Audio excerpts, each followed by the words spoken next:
Firefighter rescues man who was allegedly imprisoned by stepmother for 20 years. Law enforcement responded to a house fire on February 17 that led to an investigation into Kimberly Sullivan. She was accused by her 32-year-old stepson of holding him hostage in an 8-by-9-foot storage room for decades, CT Insider reported.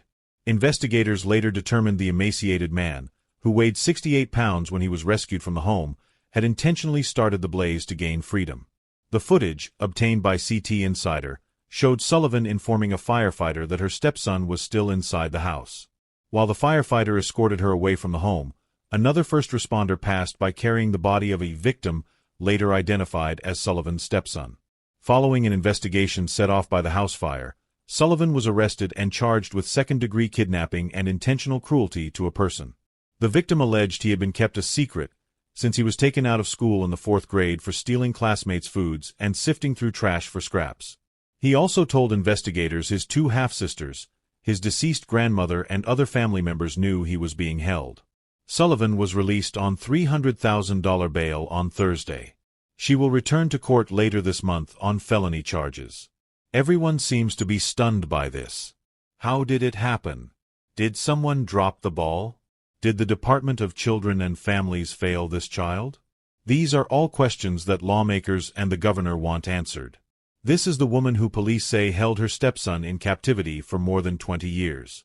Kimberly Sullivan pulled the boy out of 4th grade and is now charged with locking him in a room, a small group, and starving him. He's now 32 and weighs only 68 pounds.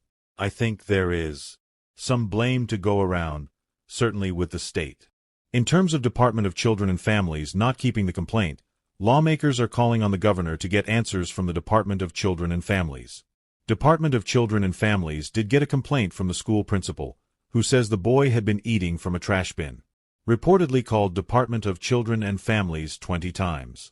What do you think could have been done and should have been done to prevent this? We know from reports that the principal or someone from the administration of the school went and knocked on the door and the family accused the school of harassment. So we know that. That was done there. But it's a case of putting in place checks and balances. Department of Children and Families tells us they went to the home, but the complaint was not substantiated and dropped. We don't know much more than that, however, because after 5 years, when a complaint is not substantiated, those Department of Children and Families records are erased. Kimberly Sullivan allegedly said she was going to homeschool the boy, but there are few, if any, legal obligations for wellness checks.